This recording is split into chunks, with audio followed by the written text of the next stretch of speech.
दिनांक 23/1/2026 रोजी कदीम जालना पोलीस ठाण्याच्या हद्दीत घाटी हॉस्पिटल ते सत्कर कॉम्प्लेक्स रोडवर 8:30 वाजेच्या सुमारास अग्निशस्त्राचा वापर करून एका इसमास गंभीर जखमी करण्यात आले होते. उपचारादरम्यान त्याचा मृत्यू झाल्याने अज्ञात आरोपी विरुद्ध पोलीस ठाणे कदीम जालना गुन्हा नंबर 38/2026 कलम 103(1) 62(2) अ 3-5 BNS सह कलम 3-5 25-27 भारतीय शस्त्र अधिनियमान्वये गुन्हा दाखल करण्यात आला. यातील मृत इसमाचे नाव चरण प्रल्हाद रायमळ राहणार शनी मंदिर जवळ जालना असं आहे. या घटनेची माहिती मिळताच पोलीस अधीक्षक अजय कुमार बन्सल यांनी घटनास्थळी भेट दिली व गुन्हा उघडकीस आणण्याकरिता सूचना दिल्या.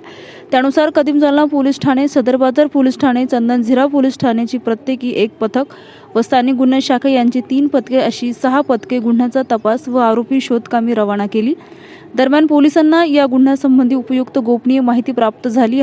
हा गुन्हा प्रत्यक्षात अमन शैलेंद्र ढिल्लोड, अजय विजय अमेलकर यांनी केल्याची व ते सध्या अंबड रोड परिसरात असल्याची माहिती मिळाली. त्यावरून पोलीस पथक तेथे रवाना झाले. पथकातील पोलीस अंमलदार सदा राठोड, मतीन शेख, नंदकिशोर टेकाळे, अशफाक शाह या दोन्ही आरोपितांना ताब्यात घेऊन आले. पोलीस ठाणे येथे आणून त्यांच्याकडे विचारणा केली असता त्यांनी गुन्हा केल्याचं कबूल केलं असून दोन्ही आरोपींना आज न्यायालयात हजर करण्यात येणार असून गुन्ह्यात PCR दरम्यान गुन्ह्याचा अधिक तपास करण्यात येणार आहे. सदरची कारवाई ही पोलीस अधीक्षक अजय कुमार बन्सल, अप्पर पोलीस अधीक्षक आयुष नोपाणी, सहाय्यक पोलीस अधीक्षक शेखर मॅडम, उपविभागीय पोलीस अधिकारी अनंत कुलकर्णी यांच्या मार्गदर्शनाखाली पोलीस निरीक्षक जनार्दन शेवाळे, संदीप भारती, बाळासाहेब पवार, पंकज जाधव, पोलीस उपनिरीक्षक More, Harish Rathod, police head constable Sada Rathod, Kailas Jaybhai, police Naik Baba Gaikwad, Haroon Pathan, police constable Nandkishor Tekale, Mateen Shaikh, Dilip Gaikwad, Ashfaq Shah, Sandeep Chavan, Krishna Chavan, Baliram Jarwal अशाली यांनी केली आहे. पुढील तपास पोलीस करत आहेत. काल 23 तारीखला संध्याकाळी अंदाजा 8:15-8:30च्या दरम्यान कदीम जालना पोलीस स्टेशन ते घाटी रोडवर एका व्यक्तीवर अग्निशस्त्राने फायरची घटना घडली होती. त्याला ताबडतोब वैद्यकीय उपचारासाठी हॉस्पिटलला शिफ्ट केला, पण दुर्दैवाने हेड इंजुरी असल्यामुळे तो वाचू शकला नाही. त्याच्यामध्ये इमिडिएटली सगळी पोलीसची यंत्रणा ॲक्टिवेट करण्यात आली होती. मी स्वतः व्हिजिट केली होती आणि विदिन 5 to 6 hours काहीच क्लू नसताना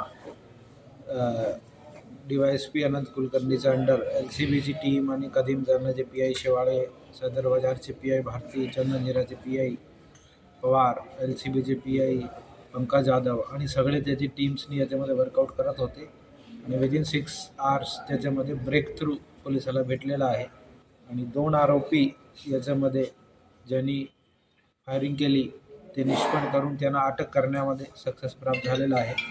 दोघे आरोपीचं नाव अमन शैलेंद्र ढिल्लोड आणि अजय विजय अमलेकर असे ही 2 आरोपी आहे.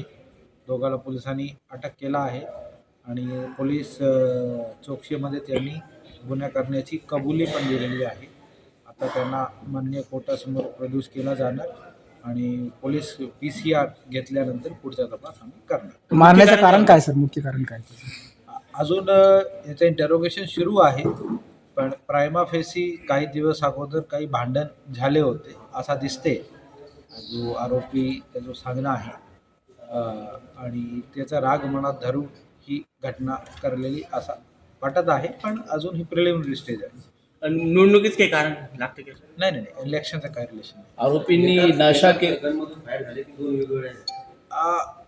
आता ही तर फोरेन्सिक ॲनालिसिस नंतर लक्षात येईल, पण बऱ्यापैकी दोघांकडे वेपन होते असं समजते. आरोपींनी नशा केल्याचं समजतंय, व्हाईटनर वगैरेची नशा करून कृत्य केल्याची प्राथमिक माहिती. नाही, तर मेडिकल तर आम्ही करतोच अटकच्या वेळी. जर काही मेडिकलमध्ये आला तर लक्षात येईल कोण काही आहे का. सर, यांचा मास्टर माइंड आहे का कोणी? का हे दोघंच यांचंच वैयक्तिक दुश्मनी आहे की यांच्या मास्टर माइंड आहे का? आणि आता आम्ही सगळे आज भरपूर अँगल आहे. वेपन कोणी दिला, सप्लाय कोण केला, कोणी त्याच्यामध्ये अजून कॉन्स्पिरेसीमध्ये इन्वॉल्ड आहे का, कारण फॅमिलीचा विक्टिमची फॅमिलीचा अजून काही लोकांकडवर संशय आहे की ते पण त्याच्या मागे असू शकते. आम्ही सगळे अँगल अजून तपास करणार आहे. किती गोळ्या झाडल्या गेल्या आणि स्वतः किती आम्हाला जो घटनास्थळावरून भेटले ते 4 MTK सापडले होते, पण ते आता पोस्टमॉर्टम नंतर लक्षात येईल एक्झॅक्टली किती इंजुरी आहे.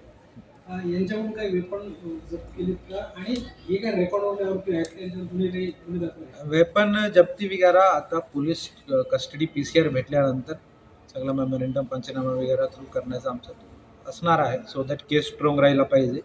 आणि दुसरा काय विचारलं, त्यांच्यावर काही गुन्हे दाखल क्रिमिनल आहेत? रिपोर्ट. ह्या अमन ढिल्लोड याच्यावर 2025चा एक मारामारीचा केस आहे, ज्याच्यामध्ये याच्यावर चार्जशीट गेलेली आहे. त्याच्यावर त्यावेळी डिसेंबर 2025मध्ये प्रिव्हेंटिव्ह ॲक्शन पण ॲडिशनल SP समोर झालेलं आहे.